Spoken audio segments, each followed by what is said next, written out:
Good evening, visitors. Good evening, visitors.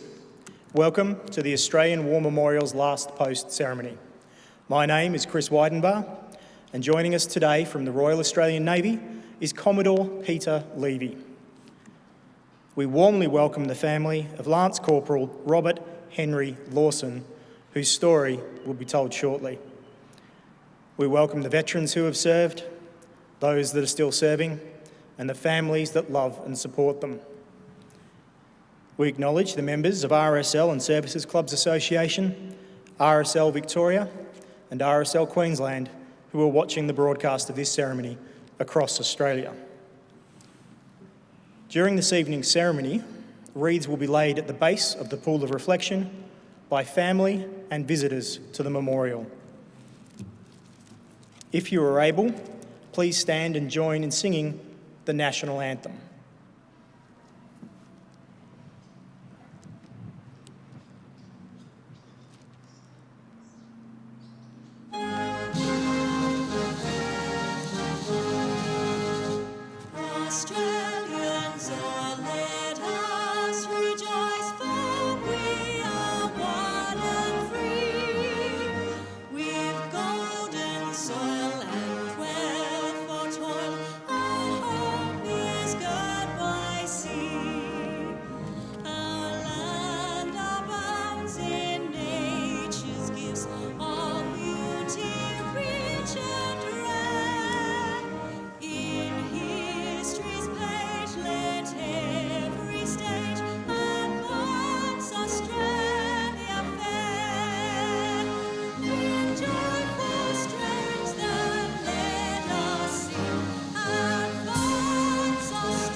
Thank you. Those who require a seat, please be seated.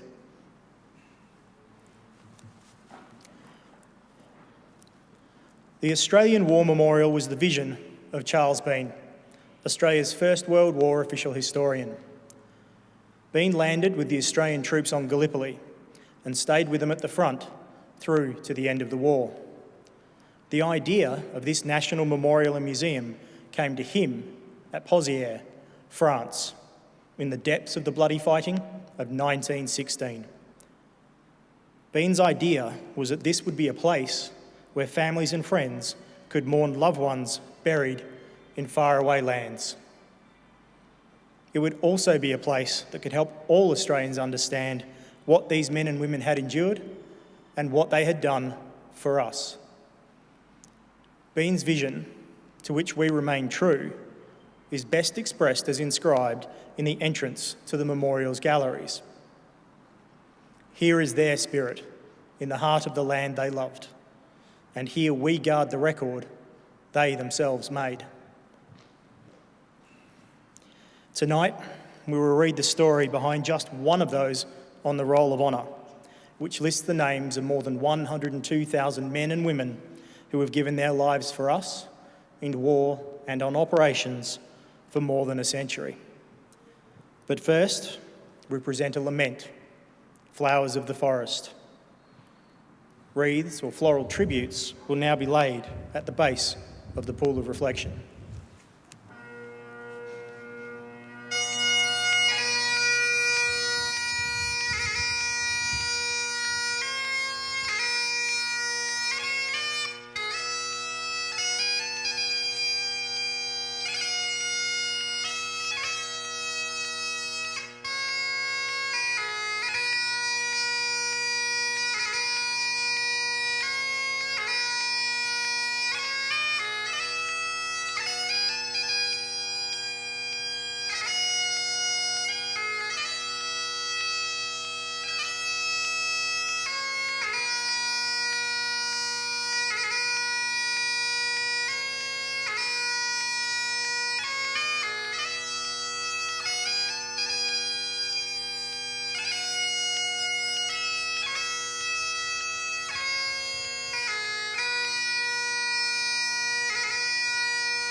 Today, we remember and pay tribute to Lance Corporal Robert Henry Lawson.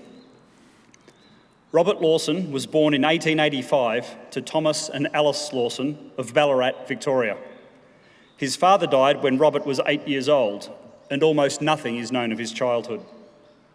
At some point, he undertook an apprenticeship as a machinist, but on the outbreak of war in 1914, Lawson was working in Harrietville as a labourer making roads. Robert Lawson enlisted in the Australian Imperial Force at the end of September 1914. He underwent a period of training in Australia before leaving for active service overseas with the 5th Battalion, probably with the 1st Contingent, on the 21st of October 1914. Although initially embarking for England, the AIF was diverted to Egypt to take part in a new operation. For several weeks at sea, the men undertook ongoing training and exercises until arriving at Port Said. Lawson was promoted to Lance Corporal, possibly after arriving in Egypt. For several weeks, his battalion trained at Camp Mena, about 16 kilometres from Cairo. They went on route marches and conducted exercises in the desert sands, and had time to do some sightseeing amongst the pyramids and the markets of Cairo and nearby Heliopolis. On the 4th of April, the battalion left Camp Mena and went to Alexandria, eventually embarking in the transport Nevian, bound for the Gallipoli Peninsula. They landed at Anzac Cove as part of the second wave, coming ashore at 6 a.m. Tows coming to carry the men ashore were already crowded with wounded from the first wave of landing, and getting ashore was difficult and fraught with danger. They rowed ashore under Turkish shrapnel fire and landed on a crowded and confused beach. Shortly after its arrival, the 5th Battalion pushed forward to help establish the Anzac front line. The battalion quickly became disorganised and intermingled with neighbouring units, a situation which took some days to sort out. In the confusion of the day, after the landing, Lance Corporal Robert Lawson was killed in action. No record remains of the manner of his death, nor was his body recovered from the battlefield. Today, he is commemorated on the Lone Pine Memorial, not far from where he fell. He was 30 years old. His name is listed on the Roll of Honour to my right, among almost 62,000 Australians who died while serving in the First World War. His photograph is displayed today beside the pool of reflection. This is but one of the many stories of service and sacrifice told here at the Australian War Memorial. We now remember Lance Corporal Robert Henry Lawson, who gave his life for us, for our freedoms, and in the hope of a better world.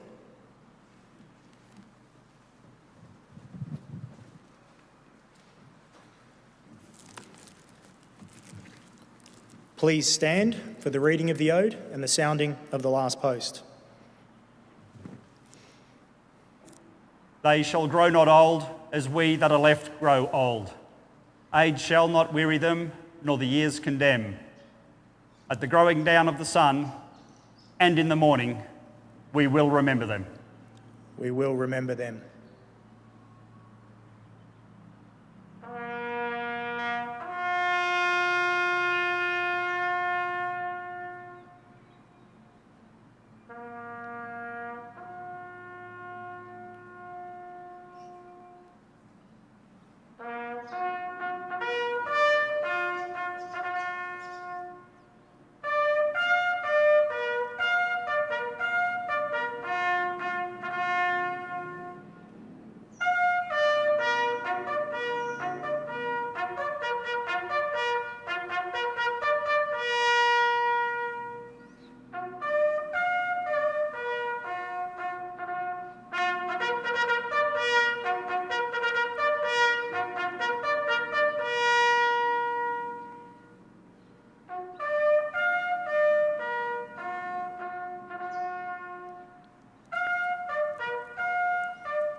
lest we forget.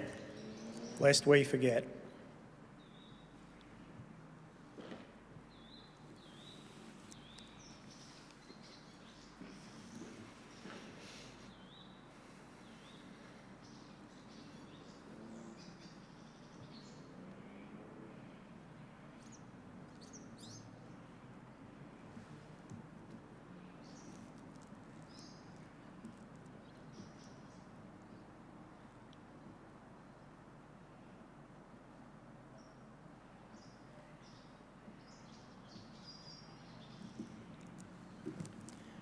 We leave you this evening with the words of the memorial's founder, Charles Bean.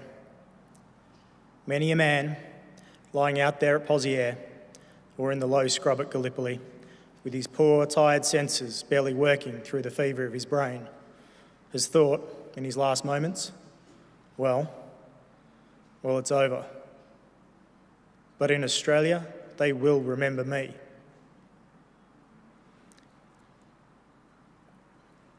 Ladies and gentlemen, girls and boys, that concludes the last post ceremony. We thank you for visiting the Australian War Memorial and wish you all a very good evening.